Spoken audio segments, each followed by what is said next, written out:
Silahkan.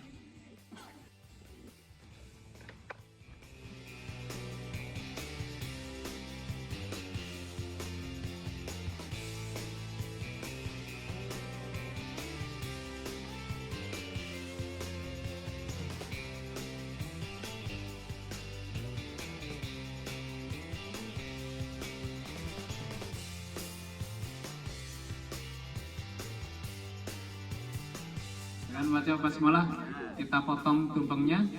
Bismillahirrahmanirrahim.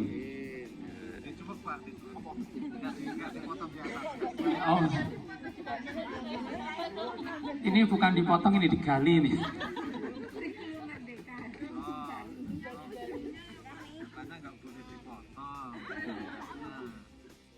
Masih difoto.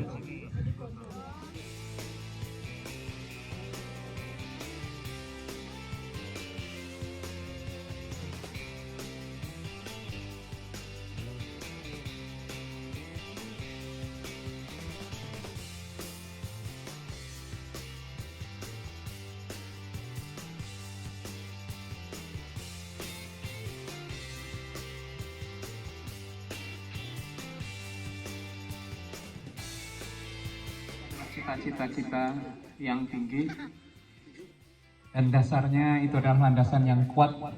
Semoga Forkom ini mempunyai landasan kuat untuk tujuan yang tinggi.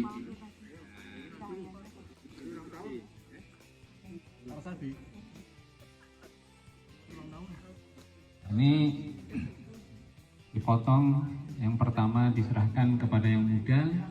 Semoga bisa menjadi generasi penerus kita yang akan tetap melanggengkan Forkom kita.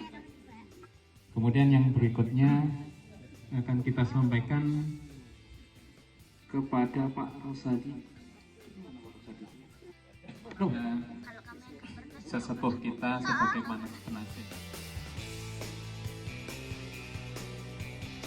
Senantiasa mendapatkan kebaikan.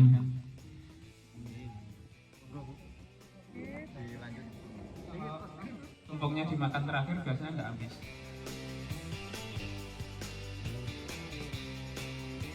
Sampah-sampah kita itu kemana?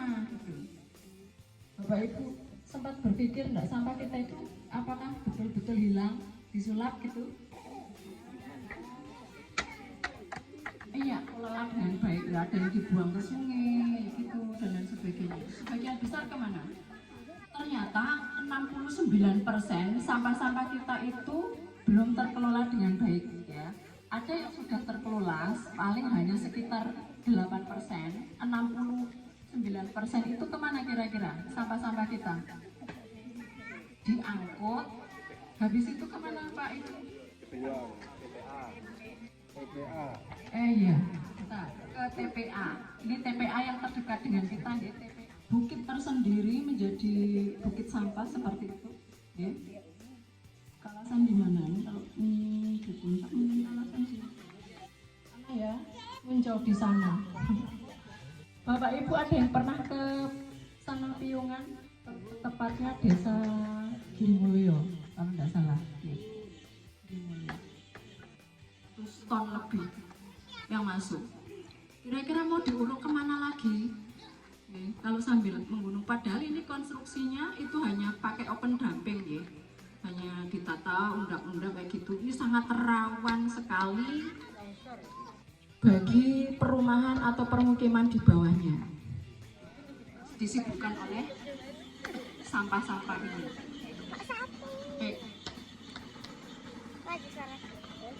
Akhirnya di mana-mana, tidak hanya sekarang ya, beberapa tahun itu sudah muncul terus protes.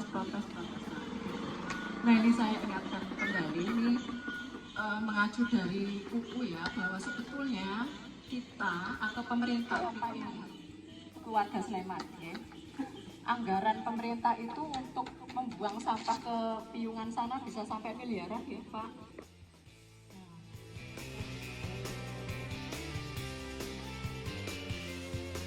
Ya, biasa bersih-bersih rumah, nah itu membuat mood kita jadi enak gitu ya. Kemudian yang kedua, harus kalau sudah tidak bisa kita membendung sampah itu muncul, ya harus dipilah, ya mau tidak mau harus dipilah.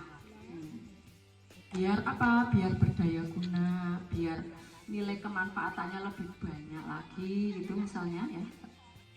Kalau cegah itu kan reduce, kemudian ini bisa di komunitas tadi Rimin Mas Bersemi ya, memilah ya, memilah. Kita mengawal terus sosialisasi itu di PKK.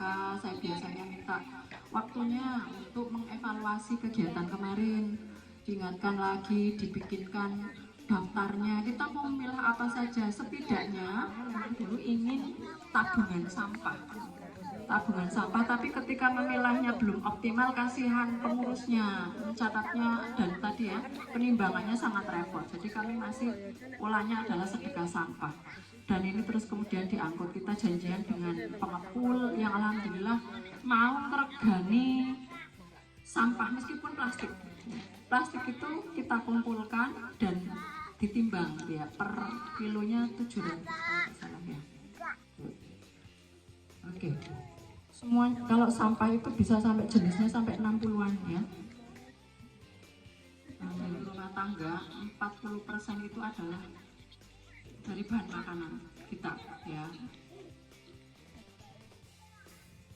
Terus kemudian ini salah satu kegiatan mengelola bahan organik adalah membuat ecoenzim. Ini apa itu ecoenzim? Nah, nanti kita bisa belajar bersama-sama. Ini kalau bisa panen itu 3 bulan ya minimal, hanya pakai air, terus kemudian sisa apa namanya tadi, sayur sama buah, dan mulase. Mulase itu larutan gula ya, larutan gula merah. Nah, ini tadi ya yang kunjungan. Kita juga bergiat untuk masjid ya, terutama ketika Ramadan ya, banyak sekali sampah. Kita pernah sosialisasi di TPA, anak-anak juga harus tahu ya. Nah itu ya, kalau kita tidak mengolah ya. Bapak Ibu yang saya hormati, ketika saya diminta Pak Ferry, saya bingung, saya kok disuruh apa bicara tentang sampah ini kenapa? Padahal sebaiknya ini lebih afdol atau yang lebih banyak melakukan ibu. Hanya kebetulan saya kan di dinas pariwisata, yang kebetulan itu dinas pariwisata itu sebagai pembina atau apa, koordinator dengan industri wisata. Jadi kita diwajibkan oleh pemerintah untuk memberi pembinaan pengelolaan sampah di industri wisata, jadi bukan industri rumah tangga.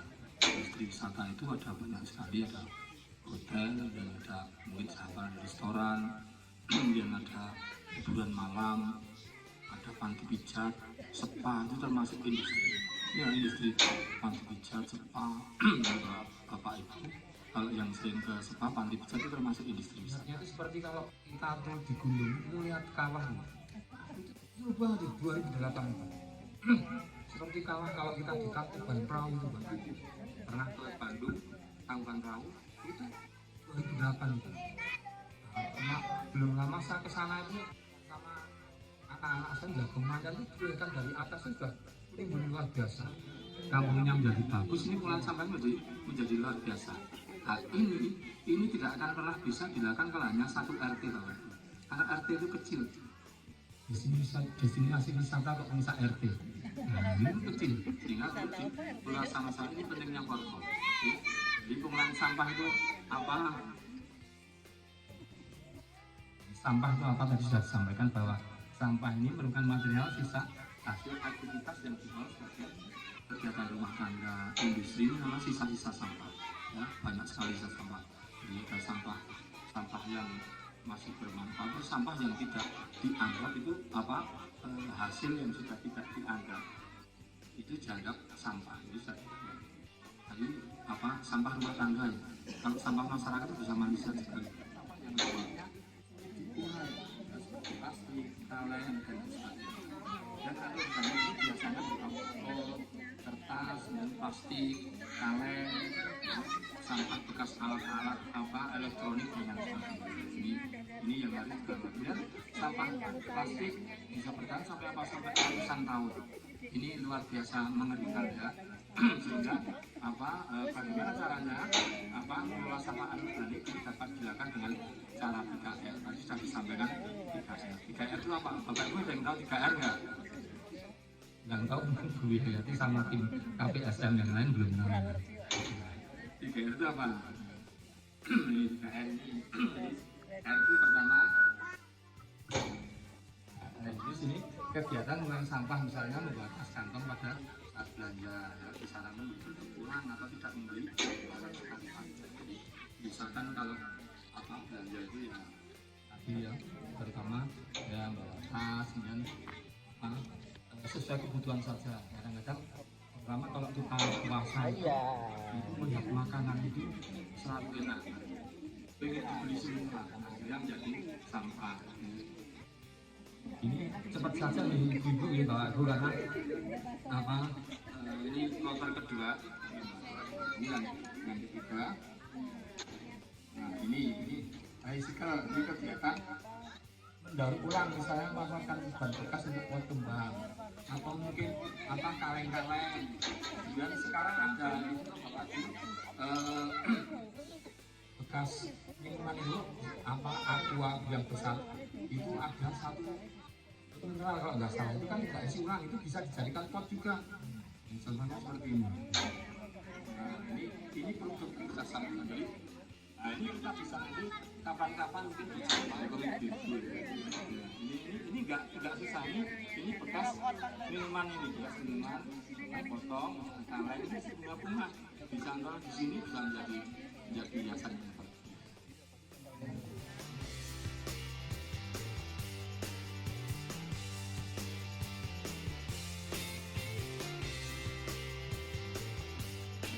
Kalau tahu sampah anorganik tadi ada kertas itu, alhamdulillah kalau blok C sudah, blok B sudah, walaupun masih ditumpuk di gudang ini sudah alhamdulillah ya, walaupun masih banyak.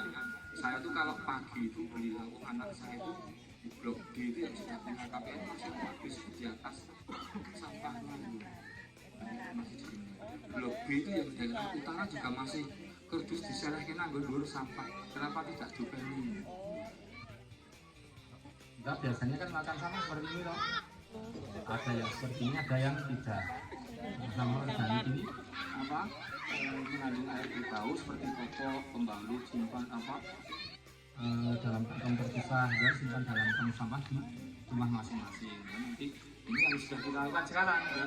Pembantu petugas kerja akan membuang sampah di rumah baru kita membuang. Kita biasanya seperti itu. Nah nanti lain-kali kita bisa mulai kita rubah ya, mulai besok pagi. Nah ini tadi yang disampaikan Bu Ferry ya. Besok kalau pengen tahu buat biopori ini sebenarnya paling baik di masing-masing rumah. Tapi kalau tidak ada, setiap RT ini bisa buat di sini. Ini hotel di Jogja, restoran, hotel dan spa, hiburan malam ini diwajibkan membuat biopori seperti ini. Ini biopori. Caranya macam-macam Bapak Ibu biopori ini. Ada yang hanya pakai pot itu, pot dengan perawan dan dimasukkan di tangan. Ada yang dengan bekas aqua dibolongi dan direndam di tangan. Jadi sampah organik itu dimasukkan di sini. Kalau pengen cepat mengurai itu ada obat yang namanya M4 ya, M4 itu cepat mengurai. Tapi harus diminum supaya apa? Supaya hewan itu bisa masuk di situ, bisa makan sampah-sampah kita ini bisa menjadi kompos. Ini buatnya sangat dipikirkan. Nah, ini luar biasa ini sampah yang telah dibilang dengan masuk dalam ini bisa makan ternak. Alat ini sudah ada juga yang dijual. Ada yang sampah organik itu jual di lokal itu wajar. Tapi bilang itu daripada dijual di sampah, dimakan dulu sama dimakan makanan. Nah ini kayak makan dari ini manfaatnya dari sampah organik ini.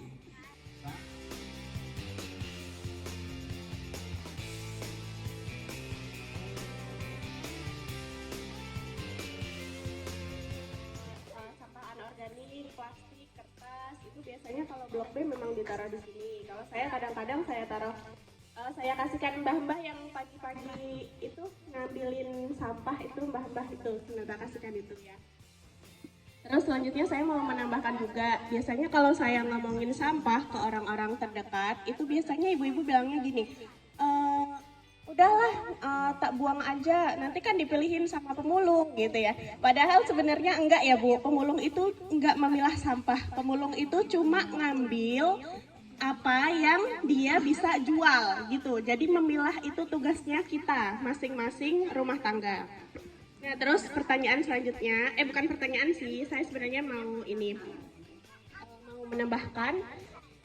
Kalau kita kan ini di perumahan ya, nah rata-rata itu halamannya udah terlanjur di plester.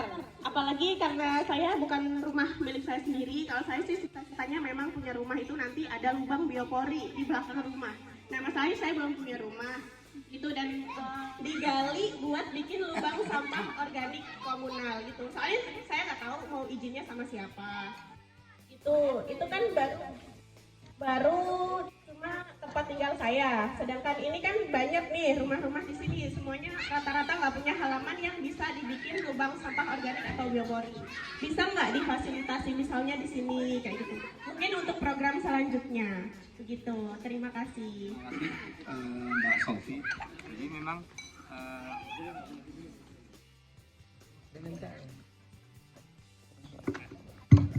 jadi memang sebaiknya kita memang punya, kita memang setiap rumah tangga itu punya biopori. Tapi karena kita kondisinya seperti ini, kalau RT memang tidak masalah, sebenarnya lebih bagus lagi. Jadi setiap RT mungkin juga ada tanah yang kosong, misalkan di sini di pojokan sini belakang, sebenarnya nggak masalah. Tapi mungkin nanti tergantung Pak RT nanti di diskusi di rapat, usulnya Mbak Sofi ini cukup bagus. Nanti kita buatkan lubang biopori sehingga bisa nanti dimanfaatkan. Jadi siapa tahu nanti biopori itu bisa kita ambil kembali untuk pot-pot kita yang di rumah. Saya kira tidak masalah. Monggo nanti tinggal Pak RT, karena Pak RT-nya nggak rawuh ini. Adanya di sekretaris RT sama wakil RT. Pak Ramto, ya Pak Ramto, nanti di rapat kita bahas gitu. Sebenarnya nggak masalah ini, sebenarnya Pak Sofi untuk membuat lubang biopori karena bisa ditutup, dibuat mau ditutup, mau dikasih ada obat dan lain sebagainya. Jadi aman, insya Allah aman, tidak mengganggu rumah tangga. Oke, matur nuwun usulnya Mbak Sofi. Memang ada beberapa kategori diameter yang mungkin bisa kita siasati. Itu adalah lubang biopori dengan diameter sekitar 27 cm itu atau hampir satu keramik gitu ya, dengan kedalaman 80 cm. Itu udah ada alatnya memang ya, alat untuk membuat lubangnya gitu. Terus kemudian juga bisa diputar balik gitu untuk memanen komposnya ya. Itu di toko online seperti Shopee itu juga sudah dijual. Nah ini kemarin teman-teman di Ringin Mas Bersemi juga punya ide untuk itu, mencoba untuk bagi pegiat sampah atau pengurus dulu kita ingin beli. Itu yang saya pertanyakan itu apakah itu harus kita ngaduk tanah gitu loh, Pak, gali tanah atau gimana gitu? Apakah itu tidak bisa dibuat di dalam tong gitu kan? Seperti pembuaya. Karena saya dulu pernah lihat di satu daerah gitu membuat ya pupuk komposnya tapi dalam satu tong, terus dikasih produk obat penghancur namanya E4. Nah, E4 itu dalam berapa itu bisa itu bisa dipanen istilah seperti itu, artinya sangat bagus sekali gitu. Dan itu bisa contoh misalkan pernah juga itu membuat pakan sapi itu dari jerami itu diolah sedemikian rupa, mengompos dengan menggunakan ember tumpuk, dan itu memang nggak sederhana. Nanti muncul air lindi semacam itu yang bau dan lain sebagainya. Ya, saya juga ngompos sendiri di rumah, tapi embernya itu nggak mencukupi, sangat susah. Mungkin sampai terpikirkan saya tuh ingin punya bis besar gitu loh, bis gitu ya, nanti bisa bruk di situ. Tapi memang nanti tutupnya seperti apa biar nggak bau. Yang aman itu memang langsung sampah kita itu berinteraksi dengan tanah gitu.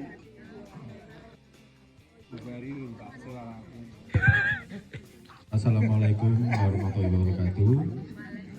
Salam sejahtera bagi kita semuanya. Maaf, ini tadi saya datangnya meskipun terlambat. Intinya adalah pengolahan sampah. Bahwa ini tadi saya dari Bantul juga mengadakan sosialisasi tentang sampah. Tetapi yang menjadi pokok permasalahan kita itu adalah bukan sampahnya, tapi adalah pemilahan sampahnya itu bagaimana. Sedangkan kita di masyarakat ataupun di keluarga kita yang memilah sampah itu tidak semua anggota keluarga. Jadi yang memilah sampah itu kadang ibunya atau bapaknya, tapi anak-anak pun kadang cuma berbuang sampahnya di mana saja. Nah, untuk itu kebetulan tadi saya bekerja sama dengan warga, dimasukkan cacing saja. Nah, nanti potongan itu bisa dijadikan pupuk pertama. Kemudian yang kedua, cacing itu akan bertambah banyak. Ya, mungkin bagi ibu-ibu mungkin menjijikan. Tetapi bahwa cacing itu adalah produk jual karena pesanan cacing itu banyak sekali ternyata.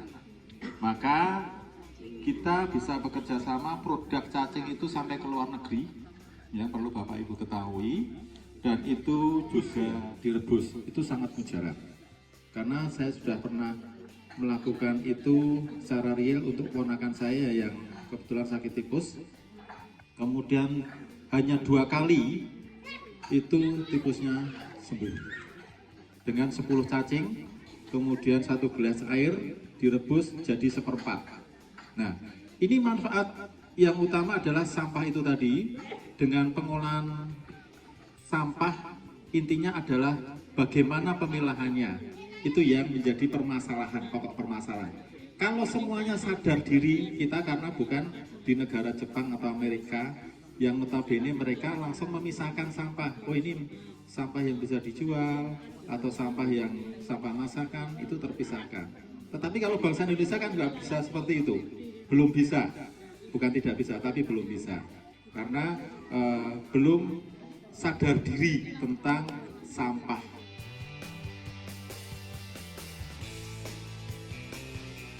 Ya, mungkin Pak Ketua ini bisa menjadwal kapan akan diadakan kelanjutan dari acara kita. Dan sebagai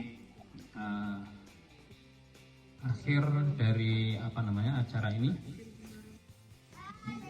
kita ini yang Muslim, kita tahu bahwa kita dilarang untuk membuat kerusakan di bumi. Bisa jadi kalau kita itu tidak meja acara yang terakhir, yaitu penutup, dan marilah kita tutup acara ini dengan baca hamdalah bersama. Alhamdulillahirabbil alamin. Dan selaku pembawa acara pada acara Sarasvean malam hari ini, ada kata yang kurang, mohon maaf. Wabillahi taufiq wal hidayah. Assalamualaikum warahmatullahi wabarakatuh.